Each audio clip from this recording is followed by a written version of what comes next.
బాధిత రైతులకు నష్టపరిహారం చెల్లించడానికి యుద్ధ ప్రాతిపదికన ప్రభుత్వం చర్యలు తీసుకుంటుంది.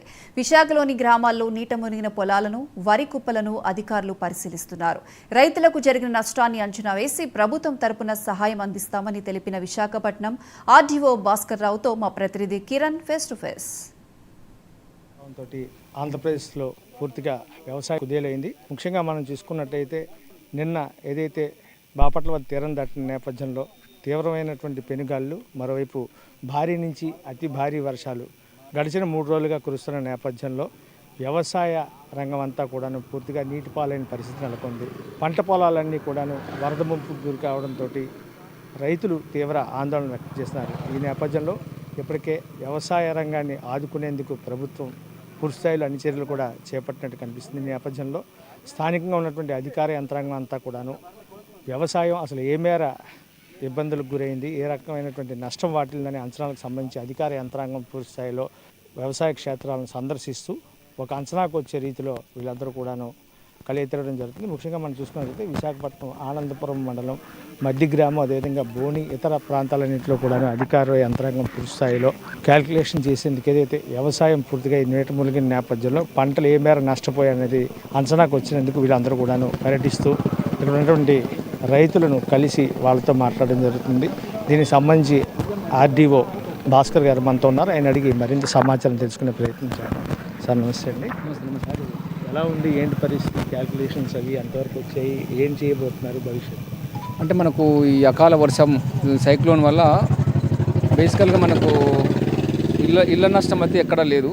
ఇల్లు నష్టం కానివ్వండి, మిగతా మానవ ప్రమాదం కానివ్వండి, పశువులు కానివ్వండి, ఎలాంటి ప్రమాదం లేదు. అయితే ఒక వరి మాత్రమే కొద్దిగా అక్కడక్కడ దెబ్బతిన్నది. ఇప్పుడు నేను పద్మనాభ మండలం వెళ్ళి చూశాను. అక్కడ విలాస్ కాన్పాలెం అనే అక్కడ విలేజ్లో కూడా కొంత వరి కుప్పలు ఉన్నాయి. కుప్పలు వేశారు యాక్చువల్గా, బట్ లో లెవెల్ ఏరియా అవ్వడం వల్ల కుప్ప కూడా మునిగిపోయినాయి కొన్ని విలాస్ కాన్పాలెంలో కొంత ఏరియా. అలాగే ఇప్పుడు ఈ ఊళ్ళో కూడా చూస్తుంటే మనం బోని విలేజ్ చూసినా కూడా మనకు కొంతవరకు లో లెవెల్ ఏరియాలో ఎక్కడైతే మనం గతంలో హై లెవెల్ ఉండి ఇటుక కోసం మట్టి తీయడము, దానివల్ల వెంట్ లేకపోవడం వల్ల మడి నీళ్ళల్లో మునిగిపోవడం జరిగింది. అట్లాంటివన్నీ కూడా ఎన్యుమరేట్ చేసి ఆ రైతుకు నష్టపరిహారంగా రికమెండ్ చేస్తాము. మీన్వైల్ వాళ్ళకి చేయాల్సిన పని ఏంటంటే ఎక్కడెక్కడైతే కింద పడిపోయిందో అది ఇమ్మీడియట్గా వాళ్ళు కట్ చేసి వాళ్ళు ఒక ఒడ్డు మీద వేసుకుంటే కొంతలో కొంత వాళ్ళకు ధాన్యం అనేది కొంత వాళ్ళకు వస్తుంది. డ్యామేజ్ అయితే ఎలాగో రికార్డ్ చేస్తాం. డ్యామేజ్ రికార్డ్ చేసి agriculture department, revenue department jointly enumerate చేసి చేస్తాము. ఐఎండీ ఆల్రెడీ 1 వీక్ నుంచి కూడా హెచ్చరిస్తూ ఉన్నది ఈ పరిస్థితి వస్తుందని చెప్పి, తుఫాను చాలా భారీగా ఉంటుంది, విండ్ స్పీడ్ కూడా చాలా ఎక్కువగా ఉంటుందని చెప్పి. అయితే ఈ నేపథ్యంలో అంటే ఈ వరి ఏవైతే కుప్పలు నూర్పిల్లి కుప్పలు పోసి ఉన్నాయో వాటికి ఈ టార్పాలిన్స్ కానీ ఇవన్నీ సప్లై చేయడంలో ప్రభుత్వం విఫలమైందని అనుకోవచ్చా? అట్లా ఉండే ఐఎండీ ఇన్స్ట్రక్షన్ ప్రకారమే చాలామంది రైతులు కట్ చేసి కుప్పలు వేశారు. చాలామంది రైతులు కట్ చేసి దాదాపుగా 90% వరకు కుప్పల మీదే ఉంది ధాన్యం అంతా. కొంత స్టాండింగ్ క్రాప్ ఉంది. స్టాండింగ్ క్రాప్ ఎక్కడ డ్యామేజ్ లేదు. ఎక్కడైతే కోసి భూమి మీద పన్నులుగా పెట్టారో అది కొద్దిగా మనకు ఇబ్బందికరమైన పరిస్థితి. అది కూడా అంతటా మునిగిపోలేదు, బట్ ఇట్లా లో లెవెల్ ఏరియా మునిగిపోవడం అనేది జరిగా ఉంది. కుప్పలకి ఎలాంటి ప్రమాదం లేదు.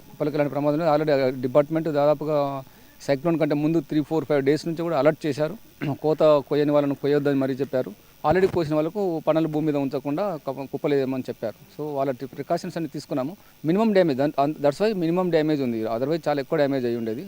రైతులు కూడా చాలా అలర్ట్గా ఉండి ముందే కోసి పెట్టారు. ఈ సైక్లోన్ కోసినటువంటి కుప్పల మీద ఎక్కడ కూడా కవర్స్ అనేవి వేయడం అనేది ఎక్కడ కనిపించలేదు. ఆల్మోస్ట్ అన్నీ కూడా తడిసిపోయి ఉన్నాయి. మనం ముందుగా చూసుకున్నట్టయితే ఆనందపురం ఏరియా కావచ్చు, లేదంటే ఈ బోని సరౌండింగ్స్ కావచ్చు, అన్ని చోట్ల కూడా అలాగే ఉంది. ఎక్కడో 1-2 చోట్ల ఈ టార్పాలిన్స్ అవి కప్పడం తప్ప ధాన్యంగా తీసిన తర్వాత ఇలా కుప్పలేసిన చోట ఎక్కడ కూడా ఆ పరిస్థితి కనిపించడం లేదు. ఎందుకని?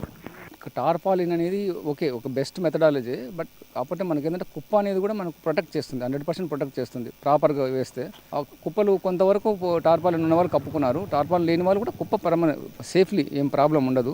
టార్పాలిన్ ఉంటే కప్పుకోవడం మంచిదే, ఇంకా బెస్ట్గా ప్రొటెక్ట్ చేసుకోవచ్చు అంతే. ఎటువంటి ఇన్స్ట్రక్షన్స్ ఇచ్చారు మీకు? అకాల వర్షాల వల్ల మనకు వరి పంట మాత్రమే ఎక్కువగా డ్యామేజ్ అవుతుంది. అంతకుమించి వేరే మనకు ఇంతకుముందు నేను చెప్పినట్టుగా మనకు ఎలాంటి హౌస్ డ్యామేజెస్ లేవు. అలాగే క్యాటిల్స్ కూడా ఎక్కడ డ్యామేజ్ అయినట్టు మనకి ఇన్ఫర్మేషన్ లేదు. 5 మండలాల్లో, ముఖ్యంగా భీమిలి డివిజన్లో. సీజనల్ వచ్చే వరకు కంపల్సరీ కొద్దిగా జ్వరాల్లాగా వస్తాయి, సముద్రపు గాలులు కాబట్టి కొంతవరకు వైరల్ ఫీవర్ కానివ్వండి, కొంతవరకు నార్మల్ ఫీవర్స్ కానీ ఉంటాయి. ఆల్రెడీ దగ్గరికి మన హెల్త్ డిపార్ట్మెంట్ వాళ్ళకి చెప్పాము. సో ఆల్రెడీ వెల్నెస్ సెంటర్స్ ఉన్నాయి కాబట్టి ఎవరికైనా ఎలాంటి ప్రైమరీ పిఎస్సీలు ఉన్నాయి కాబట్టి ఇవన్నీ కూడా అలర్ట్గా ఉండమని చెప్పాము. ఆల్రెడీ మనకు ఈ విషయం అడిషనల్ డిఎంహెచ్ఓతో కూడా మాట్లాడాము. సో రెండోది ఎక్కడైనా ఇలాంటి స్టాగ్నేషన్ వాటర్ ఉంటే తీసేయడము, అలాగే క్లోరినైజేషన్ చేయడము వాటర్ను, అలాగే బ్లీచింగ్ చల్లడము, అవన్నీ కూడా మనకు డిపిఓ ద్వారా అవన్నీ ఏర్పాటు చేస్తాం. Thank you sir. ఇది ప్రస్తుతం మనం చూసుకున్నట్లయితే అధికార యంత్రాంగం పర్యటన నేపథ్యంలో ఎక్కడైతే ఈ ఫ్లడ్స్ వచ్చి పొలాలు పూర్తిగా నీట మునిగిన నేపథ్యంలో వాటిని లెక్కించేందుకు ఏ మేరకు నష్టం వాటిల్లిన అంశాల మీద ఇప్పటికే అధికారులందరూ కూడాను పర్యటన సాగిస్తున్న పరిస్థితి. అదేవిధంగా తడిసినటువంటి ధాన్యం ఏదైతే ఉందో అదంతా కూడాను రైతులకు ఇబ్బంది లేకుండా ఖచ్చితంగా కొనుగోలు చేసి వాళ్ళకి పూర్తి న్యాయం చేస్తామని చెప్పి